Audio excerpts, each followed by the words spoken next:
Errol Spence says he felt blindsided by Terence Crawford, the WBC, and he doesn't know when he'll be fighting next. Wow. All right, y'all. So, man, with all the news that's been coming out this week, all the information surrounding the sanctioning bodies, Errol Spence's 3 titles, Emino Santanios, Virgil Ortiz, Keith Thurman, Terence Crawford, the WBA, the WBC.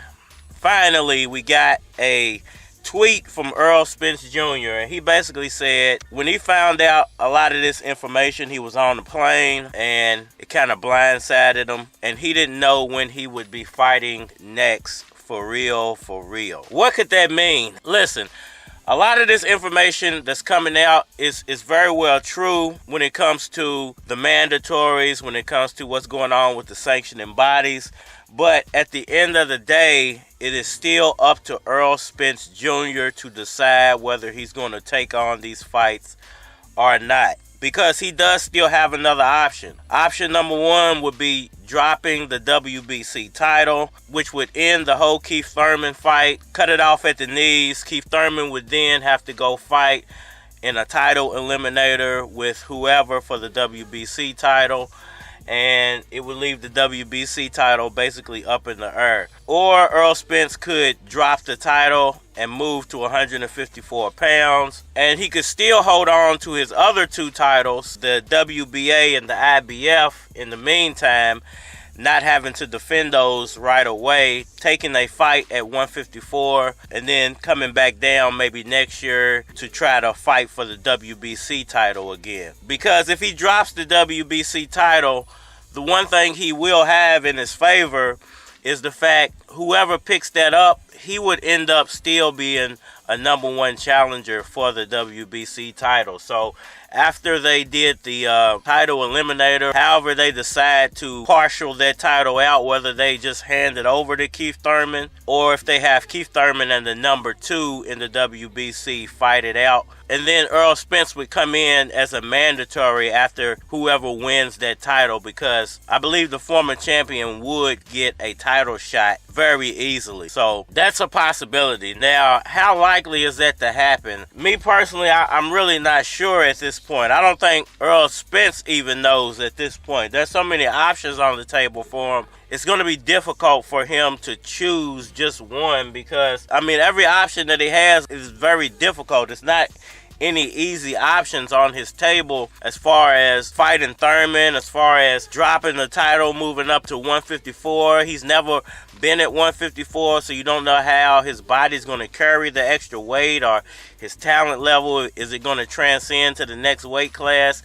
We don't know. Those are all question marks, and Errol Spence has to make some really difficult decisions really quickly when it comes to how his career is going to play out in 2023. I feel like Errol Spence is going to try to go after the best opportunity, the most lucrative opportunity. I'm not sure which one of those options is the best or the most lucrative. You know, he could drop the title and still potentially take a Manny Pacquiao fight for a boatload of money. He could drop the title, move up to 154 and make a fight up there. I'm not sure who's available at 154 for him to fight immediately, but you know, that is always an option for him. We all know that his goal was to fight Terence Crawford, and I think when he spoke about circling the block, his goal was, I'm going to take a quick fight, not to call it an easy fight, but take a good fight, a winnable fight against somebody not super duper dangerous, but a fight that at least entertain the fans and keep me out in front of the public until Terence Crawford gets finished with his next fight, and then we can meet and unify all these titles. But I think that thinking was before all of the sanctioning body stuff came into play. And some of what the sanctioning bodies are doing, I agree with. I just don't like the timing. I wish they would have waited another year or another 6 months to allow this to play out, because could have ended up with an undisputed welterweight champ, allowed Errol Spence to go to 154, vacate all those titles, and then go ahead and try to do those title eliminators. I think it would have been a better fit if they would have did that. Now, there was something in the article I read yesterday about the sanctioning bodies and or Errol Spence being able to move the fight date. They didn't get real specific on why that's in place or why that rule is in there. Is it so that they can do this later on in the year? Perhaps they're not going to force Errol Spence to fight those mandatories first. Perhaps they'll let him go ahead and take on Terence Crawford first, and then he can decide whether he wants to defend those titles or drop them. Because otherwise, why would they put that stipulation in there? Why would they say that Errol Spence has the ability to change the fight date and or the WBC has the ability to change the fight date on their own accord? It's up to them.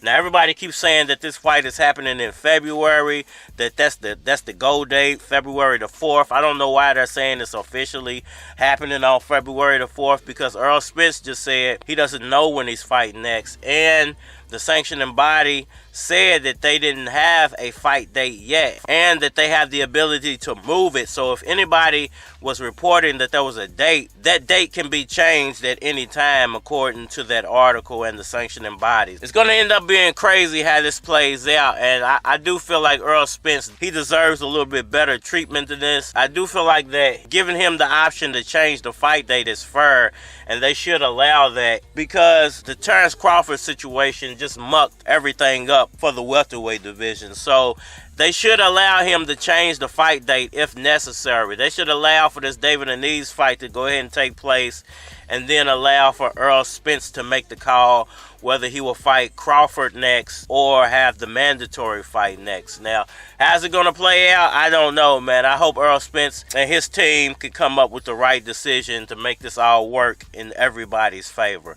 Y'all let me know what y'all think about that down in the comment section below. Hit that like button for me. Share. Subscribe. Holler at me on all social media platforms, Facebook, Instagram, YouTube. You're more than likely to get a response on the tube. Holler at me over there.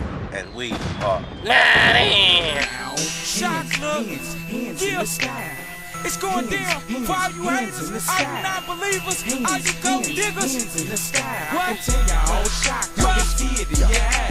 They see that I'm fresh, they know that I'm cool. I've been on the grind, I gotta make moves. It must be the clothes, it could be the shoes. They stare me up and down like he must be the dude. They got that shock look, they got that shock look, they got that shock look, they got that shock look, they got that shock look, they got that shock look, they got that shock. Look at him, look at him, look at him. They say 23 inches get you 23 freaks. Ride around the town, homie, do it like me. It go stop, the wheels keep spinning. Roof fall back, see girls all in it. It's Moski, low key, catch me by the bar wildin'. Fitted hat, Tens, and I done spent 1,000. Passing goose to the team, straight profiling. Say your man bought a house, well I'ma buy an alley. Got a two-seater, let him pile in. Get him to the telly, play him like a violin. Hurry up, let's get up out this place with the quack shook and a shock look on her face.